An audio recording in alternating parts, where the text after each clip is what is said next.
ആടിരോമങ്ങൾ.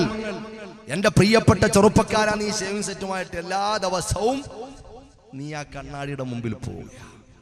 ഇപ്പോഴോ ഉസ്താദെ ഞങ്ങൾക്കൊക്കെ താടിയുണ്ട് ഉസ്താദെ, ഞങ്ങളൊക്കെ പറഞ്ഞ കാലം കഴിഞ്ഞു.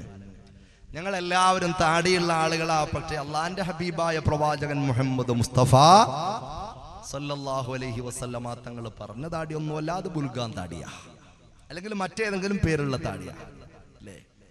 ഏതെങ്കിലും സിനിമാ നടന്മാര് വെക്കുന്ന താടി, ഏതെങ്കിലും ഫുട്ബോൾ താരങ്ങൾ വെക്കുന്ന രൂപത്തിലുള്ള മുടിയുടെ ഷേപ്പ്, ഏതെങ്കിലും സിനിമയിൽ ഉണ്ടാകുന്ന കമന്റുകൾ, ഇതൊക്കെ അല്ലേ നമ്മുടെ ശരീരത്തിലുള്ളത്? എന്റെ പ്രിയപ്പെട്ട പെങ്ങളെ ഗൗരവത്തിൽ ചിന്തിക്കാൻ പറയുകയാ.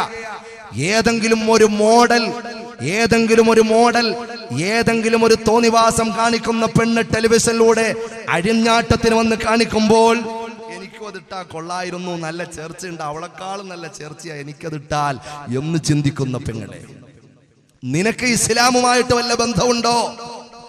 അള്ളാഹുവിന്റെ ദീനിന്റെ ഏതെങ്കിലും പ്രതിച്ഛായകൾ പരിസരത്തുള്ളവർക്ക് ആസ്വദിക്കാൻ പരിമളമോറുന്ന ആസ്വാദനത്തിന് അവസരം നീ ഒരുക്കുന്നുണ്ടോ? ഇസ്ലാമിനെ പിടിക്കാൻ പറ്റുന്നുണ്ടോ?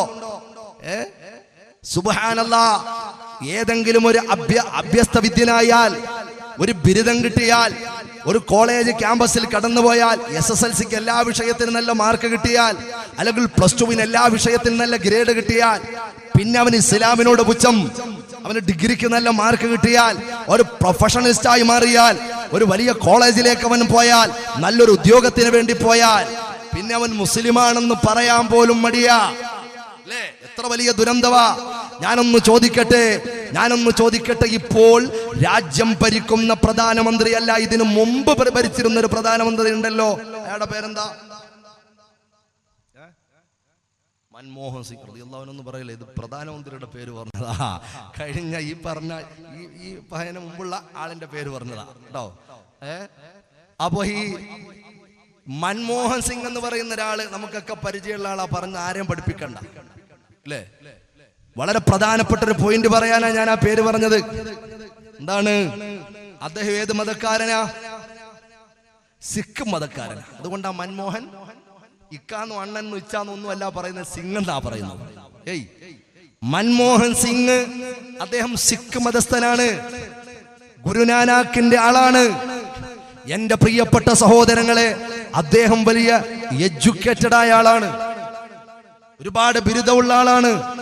എന്റെ പ്രിയപ്പെട്ടവരെ, ഞാൻ പറഞ്ഞു വരുന്നത്, ഇന്ത്യ മഹാരാജ്യത്തിന്റെ ഏറ്റവും പ്രധാനപ്പെട്ട പ്രഥമ പൗരനായി അദ്ദേഹത്തിന് അംഗീകാരം കിട്ടിയപ്പോൾ, പറഞ്ഞാൽ PM ആയിട്ട് അദ്ദേഹത്തിന് സെലക്ഷൻ കിട്ടിയപ്പോൾ, അദ്ദേഹത്തിന് പ്രധാനമന്ത്രിയുടെ പദത്തിലേക്ക് ഇരുത്തിയപ്പോൾ, ഈ രാജ്യത്തിലെ ഏറ്റവും പ്രധാനപ്പെട്ട ചെയറിലേക്കും ചേംബറിലേക്കും അദ്ദേഹം കടന്നു വന്നപ്പോൾ, എന്റെ പ്രിയപ്പെട്ടവരെ, അദ്ദേഹത്തിന്റെ മതത്തിന്റെ ചിഹ്നമാകുന്ന തലേക്കെട്ട് അദ്ദേഹം ഊരിയിട്ടില്ല.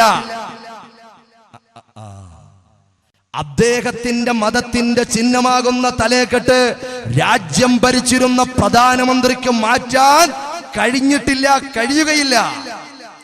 ചെറുപ്പക്കാരാ, നിന്റെ തലയിലുള്ളൊരു തൊപ്പി ഏതെങ്കിലും ഒരു ഗവൺമെന്റ് ഉദ്യോഗം കിട്ടുമ്പോൾ, അല്ലെങ്കിൽ ഏതെങ്കിലും ഒരു ചെറിയ വിദ്യാസമ്പന്നനായി നീ മാറുമ്പോൾ, നിനക്ക് പിന്നെ തൊപ്പി വെക്കുന്നത് നാണക്കേടാ, താടി വെക്കുന്നത് നാണക്കേടാ, നിര്യാണിക്ക് മുകളിൽ വസ്ത്രം ഉയർത്തി കൊടുക്കുന്നത് നാണക്കേടാ. പ്രധാനമന്ത്രിയെ സംബന്ധിച്ചിടത്തോളം ഈ രാജ്യത്തുള്ള ഓരോ പൗരനോടും ഞാൻ ചോദിക്കുകയാ, പ്രധാനമന്ത്രിയുടെ ശിരസ് കണ്ടിട്ടുള്ള ആരെങ്കിലും ഉണ്ടോ? തലേക്കെട്ട് മാറ്റിയിട്ടുള്ള ഒരു ഫോട്ടോ ആരും കണ്ടിട്ടില്ല. അദ്ദേഹത്തിന്റെ താടി പ്രധാനമന്ത്രിയായിരിക്കുന്നു എന്ന് പറഞ്ഞതുകൊണ്ട് അദ്ദേഹത്തിന് വല്ല ബുദ്ധിമുട്ടായിട്ടുണ്ടോ? 5 വിഷയമാണ് സിഖുകാർക്ക് നിർബന്ധമായിട്ടുള്ളത്. അതിലൊന്നാണ് തലേക്കെട്ടും താടിയും.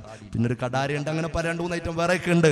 എന്റെ പ്രിയപ്പെട്ട സഹോദരങ്ങളെ, ഞാൻ പറഞ്ഞു വരുന്നത്, എന്റെ പ്രിയപ്പെട്ട യുവാക്കളോട് ഞാൻ പറയുകയാ, എന്റെ പ്രിയപ്പെട്ട പെങ്ങന്മാരോട് ഞാൻ പറയുകയാ, ഇസ്ലാമിന്റെ വേഷം, ആ വേഷം വലിച്ചെറിയുന്ന പ്രിയപ്പെട്ട ചെറുപ്പക്കാരാ, ഇസ്ലാമിന്റെ ഭാഷ മാറ്റി വെക്കുന്ന പ്രിയപ്പെട്ട ചെറുപ്പക്കാരാ, പരിശുദ്ധമായ വസ്ത്രത്തെ, ആ പരിശുദ്ധമായ പർദ എന്ന് പറയുന്ന സുന്ദരമായ ഇസ്ലാമിന്റെ വസ്ത്രത്തെ അപകീർത്തിപ്പെടുത്തുന്ന രൂപത്തിൽ മോഡൽ പർദകളുമായി മുന്നോട്ട് വരുന്ന പ്രിയപ്പെട്ട പെങ്ങളെ, അതെ ഞങ്ങളൊക്കെ പർദ ഇടുന്നവരാ, ഓക്കെ, നിങ്ങളൊക്കെ പർദ ഇടുന്നവരാ, അൽഹംദുലില്ലാ, സന്തോഷമുണ്ട്. പേര് പർദായിട്ടെന്നത് കൊണ്ട് കാര്യമായില്ല. പൻസാരപ്പാട്ടയുടെ മുകളിൽ ഉപ്പെന്ന് എഴുതി വെക്കുന്നത് പോലെ, എന്റെ പ്രിയപ്പെട്ടവരെ, പേര് പർദയാണ് എന്ന് പറഞ്ഞതുകൊണ്ട് പർദയാവില്ല. എന്താ ഇസ്ലാം പഠിപ്പിക്കുന്ന പർദ? അവളുടെ ശരീരം മറ്റൊരന്യ പുരുഷന് വായിച്ചെടുക്കാൻ പറ്റാത്ത രൂപത്തിൽ, ഒരു പെണ്ണിന്റെ ശരീരം ഒരന്യ പുരുഷന് ഒരവയവവും വായിച്ചെടുക്കാൻ പറ്റാത്ത രൂപത്തിലുള്ള വസ്ത്രധാരണമായിരിക്കണം നിനക്ക് വേണ്ടത്. അതാണ് പർദ.